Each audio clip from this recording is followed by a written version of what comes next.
Hello semua, Assalamualaikum. Jadi hari ni apa yang saya nak kongsikan dengan semua adalah tentang siraman. Mungkin topik siraman ni adalah topik yang simple, yang mungkin neglected lah biasanya. Mungkin orang rasa macam siraman is very simple, just siram, that's it. But actually there's more to it. Okay, so bila banyak orang yang saya lihat bermasalah yang tanya saya macam mana nak siram betul dengan cara yang betul semua supaya tak underwater dengan overwater.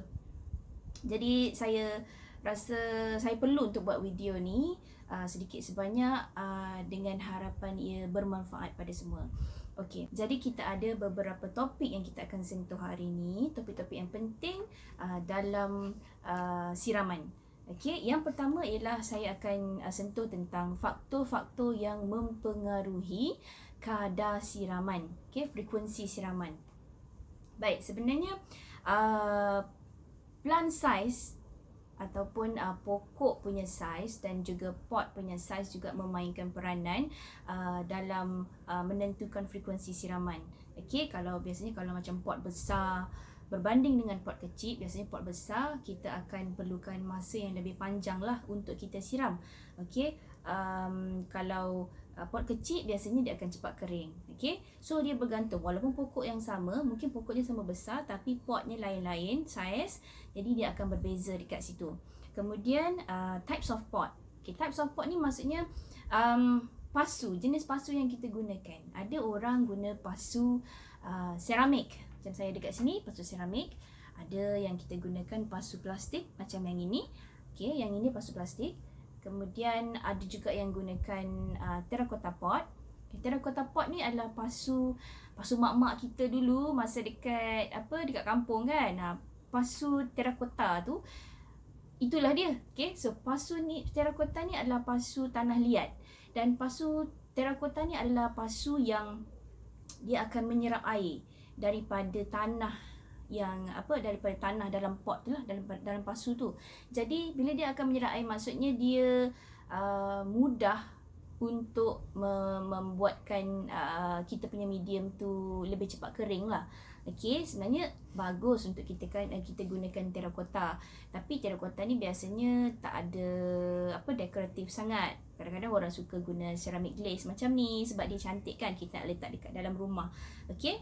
So kalau macam ceramic glaze macam ni, dia kadar siraman dia akan jadi jarang-jarang sikit lah kalau berbanding dengan terracotta. Okey, kemudian types of plant. Okey, jenis-jenis pokok juga akan mempengaruhi, sebab ada pokok yang dia memang suka air. Kalau jenis pokok suka air ni macam fern ya, dia memang sangat suka air. Hari-hari kita mesti siram dia, dia mesti nak lembab. Dia tak suka kering, langsung tak suka kering. Okey, memang kita kena siram hari-hari. Okey, ada juga pokok yang kalau boleh in between watering tu dia nak kering. Dia nak keadaan kering sebelum kita siram semula. Okay, ada juga pokok yang jenis dia tak suka sebelum siram lagi tu, dia tak suka dia terlampau kering. Dia nak ada lembab sikit, kemudian siram lagi. Okay, dia bergantung pada jenis pokok lah. Okay, yang seterusnya ialah medium yang kita gunakan.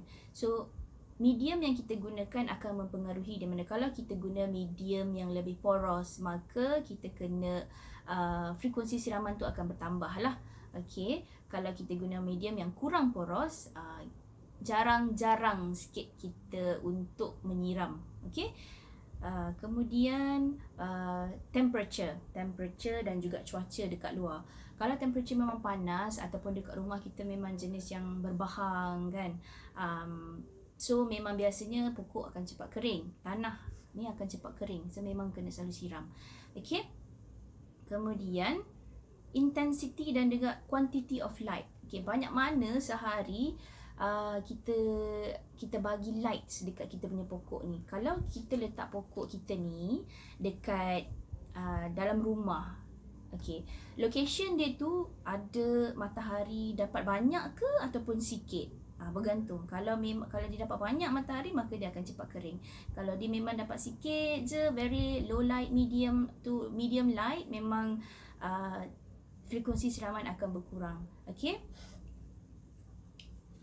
Dan satu lagi, tentang frekuensi siraman ni, kalau boleh avoid from making a fixed schedule untuk satu-satu pokok. Maksudnya contohnya kalau kita pokok Syngonium pink ni kan, kita nak siram dia, katakan kita nak siram 3 hari sekali atau 4 hari sekali. Wajib 3 hari 4 hari sekali. Tak boleh macam tu. Sebab dia mesti bergantung kepada cuaca, bergantung kepada faktor-faktor yang kita dah terangkan tadi. Okay, kalau dia memang dah perlu, dah sampai masa untuk siram, baru kita siram. Kadang-kadang dia 3 hari sekali, kadang-kadang 5 hari sekali, kadang-kadang boleh jadi 2 minggu sekali. Sebab pokok Syngonium ni biasanya saya siram dalam 4-5 hari sekali lah. Tapi disebabkan musim hujan ni, dia memang tak kering-kering. Jadi memang saya siram selepas 2 minggu. Selepas 2 minggu baru saya siram balik pokok ni. It was amazing. Dan pokok ni macam sangat resilient dan saya sangat suka. Okay, senang jaga. Okay, baik. Topik yang kedua. Apakah tanda-tanda yang menunjukkan yang pokok kita ni dah sampai masa untuk disiram? Apa tanda-tanda dia? Okay, tanda-tanda dia yang pertama ialah pokok daripada segi fizikal pokok tu sendiri, dia kering. Kita boleh nampak yang dia punya leaf ni dah start mengering. Itu memang dah agak ekstrim lah. Kalau dah start kering tu kan, dia memang dah ekstrim. Lepas tu kita juga boleh nampak dia punya daun ni akan start bergulung. Ada jenis-jenis pokok yang dia start bergulung. Itu dia kekurangan air. Sebab apa dia bergulung? Sebab dia nak kurangkan kehilangan air dengan lebih cepat. Okay. Kemudian ada juga yang memang akan terus straight away layu, terus drop macam ni dia punya daun straight away. Kalau dah tengok layu macam tu, memang tak cukup air lah tu. Okay. Alright. Itu adalah daripada segi fizikal pokok tu sendiri. Yang kedua ialah daripada segi tanah. Daripada segi medium tanah tu sendiri, kita kena tahu sama ada medium tu dah kering ataupun belum. Okey, ini yang biasa diajar oleh semua orang lah. Yang semua orang, kebanyakannya tahu. Biasanya kalau nak siram mesti tunggu tanah tu kering at least 1-2 inci. Jadi macam mana kita nak check yang tanah kita ni dah memang betul-betul perlu disiram, dia memang dah kering. Okey, satu ialah kita boleh gunakan jari. Okey, jari kita just, yang first kali just touch. Kalau touch tu masih basah, tak payahlah siram. Kalau dah kering, kalau dah rasa dah kering, please go down under sedikit. Okay, go further down. Mungkin dalam 1-2 inci macam tu. Kalau masih lembab, tak payah siram. Tapi kalau memang dah kering, maksudnya dah boleh siram. Okay, tapi saya lebih recommend kalau kita gunakan pasu yang besar. Okay, in case kalau pasu besar lah. Kalau pasu besar ni, kalau boleh jangan guna indikator 2 inci jari sahaja. Sebab dia tak cukup sebenarnya. Sebab bila pasu yang besar, medium dia banyak. Dan medium dia banyak, bahagian atas kering, bawah mungkin masih lagi lembab. Jadi apa kita boleh buat ialah selain daripada kita check dengan jari, kita boleh gunakan chopstick.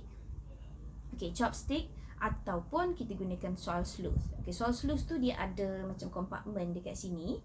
Okay, so nanti bila kita cocok sampai bawah, kita naik tarik atas balik, nanti kita akan nampak ada sampel tanah daripada bahagian bawah, tengah dan juga dekat atas sekali. Jadi kita boleh rasa mungkin bahagian bawah masih lembab atau basah, tapi yang bahagian paling atas dah memang kering. Okay, jadi bila kita yang dekat bawah tu masih lembab, most probably belum perlu disiram. Okay, kalau memang dah lembab dan nak kering tu, okay, dah boleh siram lah. Tapi kalau boleh, kalau masih basah tu tak payah siram lah, walaupun atas dah kering. Sebab akar ni dia akan berkembang ke bawah, dia akan kejar air tu, dia turun ke bawah. Okay, jadi dia sebenarnya sihat dekat situ. Okay, kita akan membantu akar tu supaya berkembang dengan lebih baik. Okay, tapi kalau macam ini, kalau macam bekas yang lebih kecil, macam bekas saya ni kan, kecil je. So 1-2 jari tu pun dah cukup dah sebenarnya. Tapi kalau nak guna ini pun lagi bagus. Okay, saya belum tunjukkan guna chopstick kan. Kalau guna chopstick ni pun sama juga. Kita just cocok dekat dalam. Just cocok slowly. Okay, cocok slowly. And then kita angkat naik. Kalau kita angkat naik, tengok, nampak tak? Okey. Okey. Ini tak ada banyak tanah yang melekat dekat sini. Dia tak ada banyak tanah melekat dekat sini. Even kalau melekat pun, kan, you boleh rasa, ambil sikit sampel yang melekat tu, tengok kering ke tak. Kalau masih lembap, tak payah.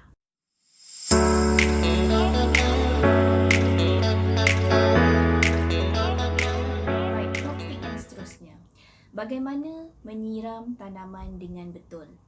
Ada teknik-teknik yang kita boleh apply masa kita menyiram supaya bila kita buat teknik siraman yang betul tu, dia akan mengurangkan masalah overwater ataupun underwater. Okay, before saya siram, saya nak bagi tahu satu benda lagi, which is kalau boleh bila kita siram tu mesti bukan di satu bahagian saja. Kadang-kadang ada orang yang siram di bahagian sini saja. Satu bahagian saja, dia tunggu sampai air turun dekat bawah lubang and then that's it. Tak boleh. Sebenarnya sebaiknya kita siram mesti keliling. Keliling pokok ni macam ni. Siram dia keliling pokok. Okay. So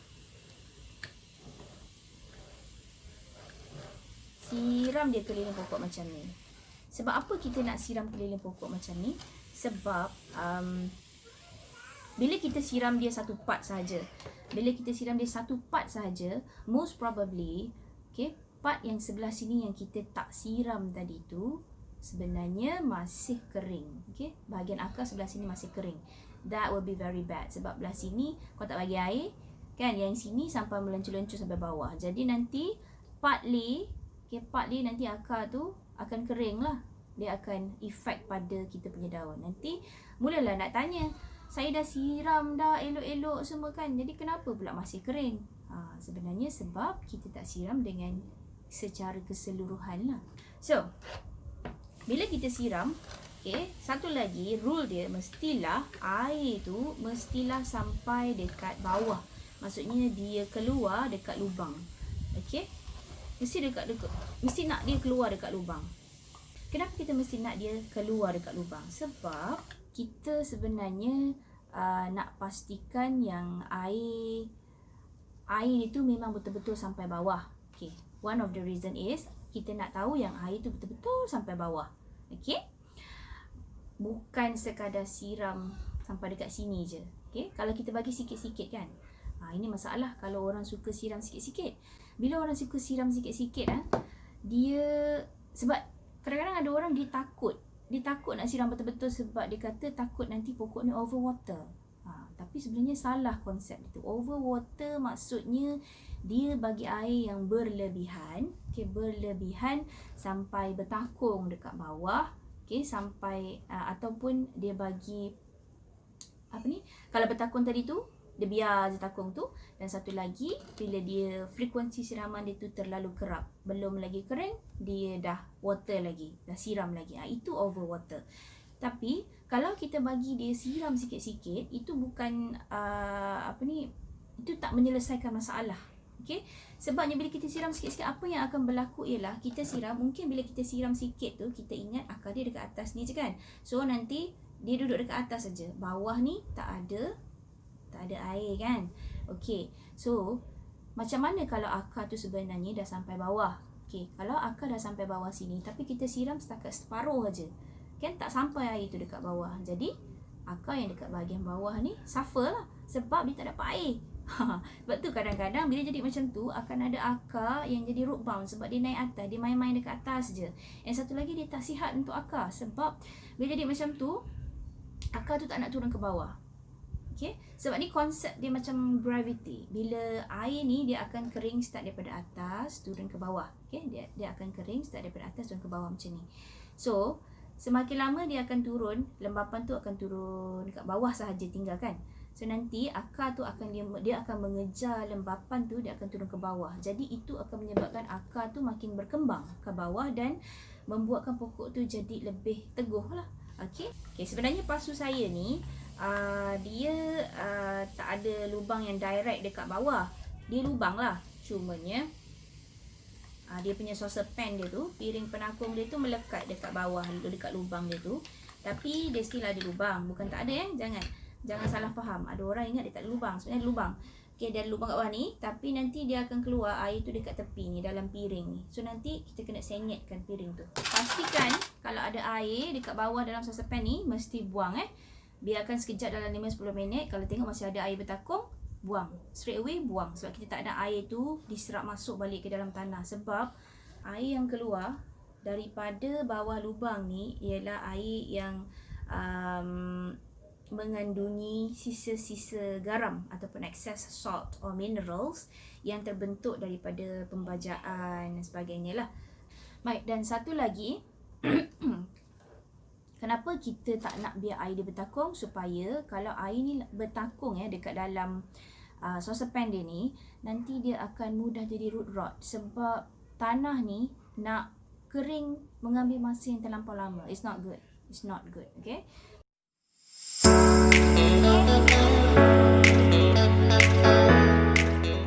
Tadi saya dah tunjuk macam mana cara siraman yang biasa, which is cara siraman top watering. Dia sebenarnya ada dua cara untuk siram. Satu lagi ialah guna bottom watering. Okay? Bottom watering ni sebenarnya bagus. Okay? Especially untuk pokok-pokok yang macam pokok Fittonia. Sometimes memang ada pokok-pokok yang suka kalau kita buat bottom watering pada dia. Sebab bottom watering ni dia menyerap air daripada bawah dalam keadaan yang perlahan.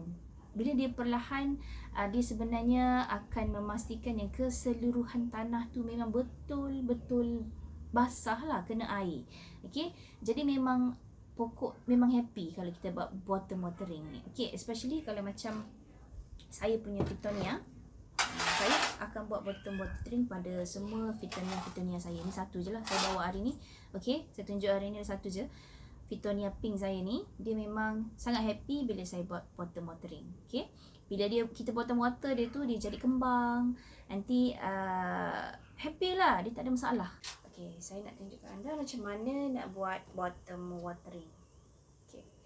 So bottom watering ni, dia senang je sebenarnya. Kita ambil je pokok ni. Okay, contohnya macam Fittonia ni. Dan kita letakkan dalam bekas yang berisi air. Most recommended ialah filtered water. So kita letak dia dalam masa 10 minit, 15 minit ataupun sampai dia punya permukaan tanah atas dia tu dah basah. Okay, bila dia dah basah, kita dah rasakan tanah dah basah kan, and then that's it. Itu saja. Itu untuk bottom water. Dan bottom water ni dia ada pro and cons dia sendirilah. Okay, kalau kita dah selalu buat bottom water, please mungkin sebulan sekali atau 2 minggu sekali kita buat top watering macam biasa. Okay, kenapa kita nak buat top watering macam biasa? Sebab bila kita buat top watering tu, kita akan flush out all of the excess mineral dan juga salt dekat dalam soil ni yang terbentuk disebabkan oleh pembajaan dan sebagainya. Okay, jadi excess salt tu sangatlah tak bagus untuk kita punya akar. Jadi sebab itu kita perlu flush out dia.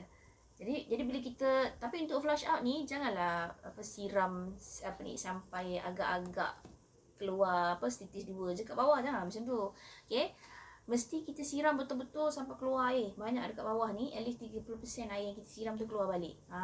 Jadi kita tahu yang memang kita dah flush out all the excess salt yang kita tak nak. Okay, sebab excess salt ni very very bad lah. Kalau kita biar dia lama-lama dekat dalam soil, nanti dia akan merosakkan akar, dia akan jadi burn kita punya akar. Okay. One more tips yang saya nak share ialah bila sebenarnya waktu yang paling bagus untuk kita siram pokok kita. Kalau tanya saya, memang saya akan kata lebih kurang pukul 9 hingga pukul 11 pagi lah. Sebab bila kita siram pagi, tanah kita ni ada masa untuk dia kering sikit. Okay? Dia tidak berendam terlampau lama di dalam tanah yang basah dan lembap. Sebab kalau kita siram petang dan juga malam, okay, avoid from petang dengan malam. Kalau kita siram petang dengan malam ni, nak sampai ke siang balik tu dia lama. Jadi tanah ni dan juga akar dia tu akan berada dalam keadaan yang basah terlampau lama. So it's not good for your plant. So pesanan terakhir sebelum berakhirnya video ni, kalau you are in doubt, rasa macam ragu-ragu, ni sebenarnya nak siram ke tak, rasa macam tanah masih basah, masih lembap tapi macam kering, masih lembap macam kering. Okay, better don't, you better don't. Kalau rasa macam tu, you better don't. Okay, sebab it's always better to leave the plant a little bit dry than to overwater them. Okay, jadi itu saja perkongsian saya pada hari ini, dan saya berharap yang perkongsiannya akan memberi manfaat lah pada semua, especially newbie-newbie yang baru nak belajar, baru je nak belajar nak menjaga pokok-pokok. Okay, so until next time, bye. Assalamualaikum.